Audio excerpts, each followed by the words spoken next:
Hi guys, this is Melissa from the House of Plaid Fuzz, where I write about living a simply creative life. Today I'm going to give you a quick tour of my minimalist kitchen.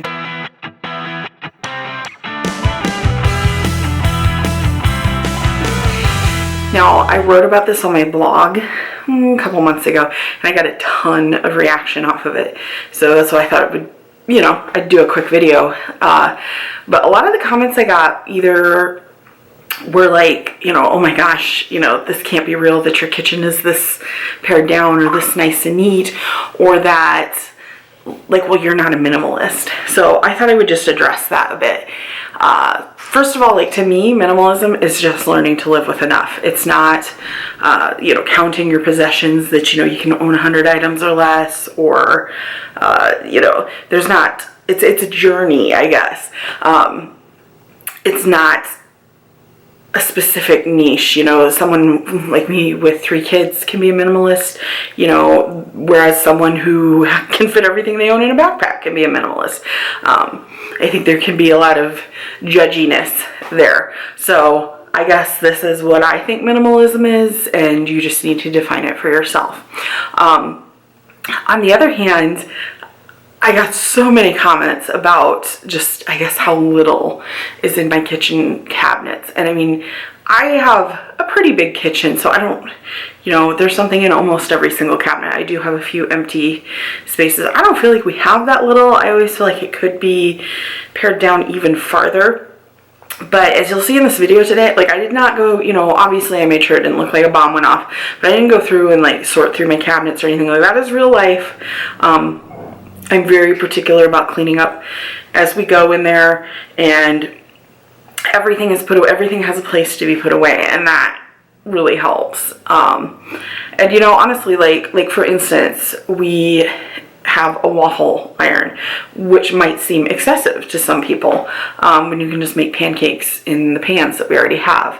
But that's something that, like, we've decided is worth taking up the space in our cabinets, because when my stepsons are here, they like to have waffles every morning.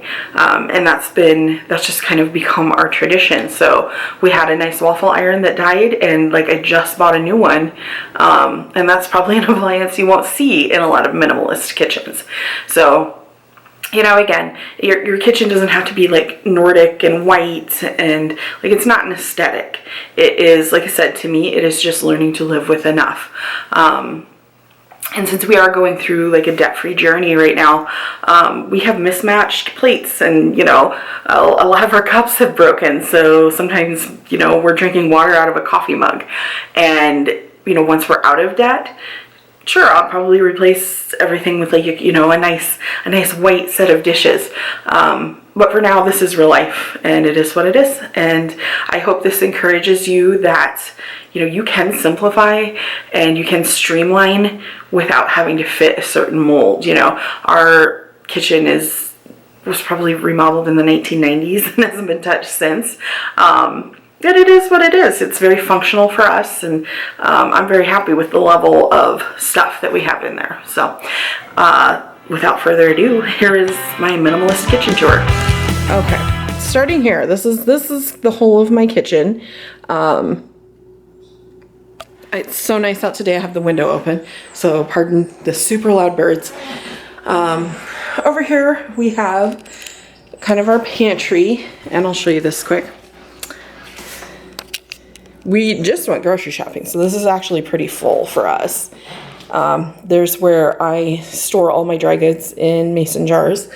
And then on the top here, I keep, like, there's a bag of chips back there you can't really see, some garlic, just kind of things that don't fit in the bottom. That spaghetti really shouldn't be up there, but I didn't put it away.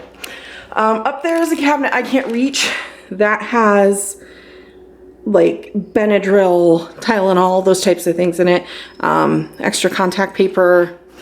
Obviously our microwave. We don't really use a microwave, but it came with the house, so. In the oven. These are all of my cooking utensils here. That crack is something my daughter made me in school. This could probably be thinned out even a little bit more, but, these are the main things. We're kind of gradually, as we simplify switching over to metal utensils versus plastic. This cabinet, like this is real life. I did not clean this out ahead of time. This is like all my spices, tea, supplements, or some extra cleaning supplies, hot pads, things of that nature. It's a little cluttered, but honestly, I do feel like we use all of this. So maybe I just need a better organizational system versus actually decluttering that any further. We have the dishwasher here. I'm not going to show you under my sink. There's nothing under there. We don't use it. The previous owners had a leak and then had to remove like the bottom of the cabinet and never fixed it. So we've not done anything with that yet. Eventually I would like to have a garbage can that pulls out to put our recycling in. So you can see I don't have any window treatments here. I just have that string of the blue star lights hanging over there. I love the window over the kitchen sink, but unfortunately, our neighbor's house is not very pretty to look at. So over here we have just, you know, dish soap, hand soap, a vegetable scrubber. This is the like Norwex cleaning paste, which I don't really actually use that much of, but when I do, it's kind of nice to have it handy. Some paper towels. These drawers, the top one just has a light bulb and a paintbrush in.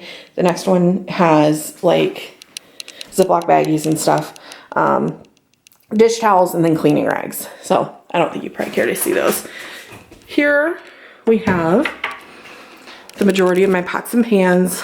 Our dishes, which are mismatched. We've had a lot broken like in the move. And we just haven't replaced them yet. I would really like to hold out until we're out of debt, but we'll see. Like I said, there are 5 of us, so we do at least need 1 plate each, so that may happen. My cookware is like a Calphalon stainless steel set, which I really like. It's just simple, but I haven't felt the need to add any more pots or pans. Colander is up there. That lid should actually be on that pot. And then I keep my KitchenAid attachments up there as well. And this one we have on the bottom shelf is where I keep like our food storage containers. I just put the lids on them and store them that way. We don't have tons and tons of them. So that makes it pretty simple to do that. Some glass bowls, glasses, cups, mugs, little containers, like our big bowls to put like chips and popcorn in up there. Some extra mason jars. We do have a few glasses in the dishwasher, I believe. And this cabinet is some of my baking supplies up there. Like there's a pizza pan, muffin tin, things like that. Cupcake papers. We do cupcakes a lot for birthdays. So toothpicks. There's an attachment for my KitchenAid mixer. My Pyrex baking dishes, measuring cup. Here I have my pour over coffee maker. I don't drink a lot of coffee, but it is nice to have the ability to do so once in a while. So I find this is just a Bodum, I believe, pour over coffee maker. You know, it takes up minimal space, but gives me the capability to make coffee. And I have my coffee bean grinder back there. My electric tea kettle, which I love. I got rid of my traditional tea kettle in favor of this. Rolling pin, pie plate.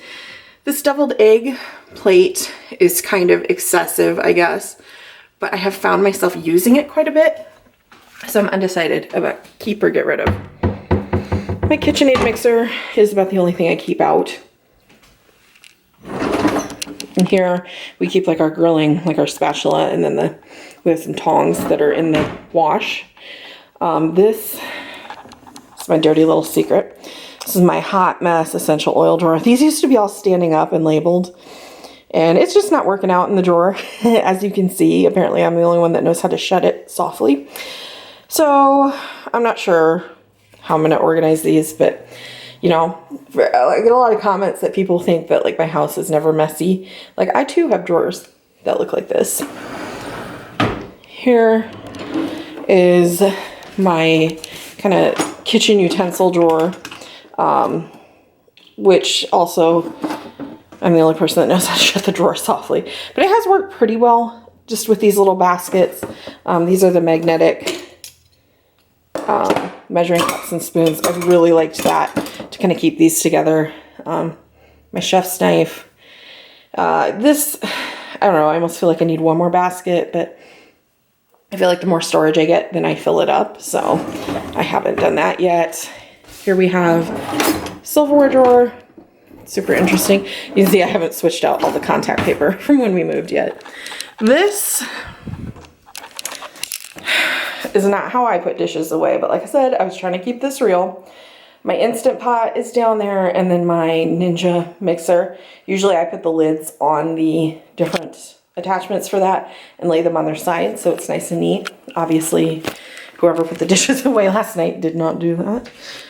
And then our last cupboard over here, I have not much.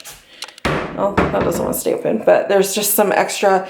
I did buy my dish soap kind of in bulk off of Amazon. And then there is my zoodle maker clear back there, and waffle iron, which we just got, which might seem a little excessive as far as appliances for some, but when my stepsons are here, they like waffles like literally every single morning. And we had a really nice waffle maker and it broke, so we invested in another one. And then the other cabinet was just an essential oil diffuser. I don't really use that much. Dog dishes are over here. Refrigerator. And then this little cabinet over here, our toaster oven, our plant that we've managed to keep alive. Our grocery store always has these just little potted plants for like $4. And we've been buying them and they'd last a week or two and we'd kill them. And this little Christmas cactus we've had since Christmas. So we're doing pretty good. These cubes are actually kind of excess kind of office supplies. And you know, the binders beside have like printer paper and stuff. That candy dish was my great grandma's, which I'm not a big one to have like stuff sitting around, but that one has survived a lot of moves and the fire and everything. And I don't know, it's just a nice little keepsake. Like if it had died in the fire, I'd be all right. But it's just kind of nice to have something of my great grandma's. My cutting board, our container with flour, which I actually have a new thing to refill it with. And then my 2 cake stands, which again, I actually use those enough that I feel it's worth it to keep them around. All right, so there you have it, my minimalist kitchen tour. I'm gonna go ahead and link the blog post I did about it below, which like I said was a couple months ago, so you can kind of see how we've progressed and as we've been in our house a little bit longer, how we've kind of settled into that. So I just hope this encourages you. Simplifying things has, you know, made such a tremendous positive impact on our life. So I hope this just gives you some ideas and encourages you to go through, you know, your kitchen cabinets and get rid of the excess and just learn to hang on to what is actually functional and what is actually making your life better. So thanks so much. You know, if you're new here and you don't already subscribe, please go ahead and subscribe. And have a great day. Thanks for watching.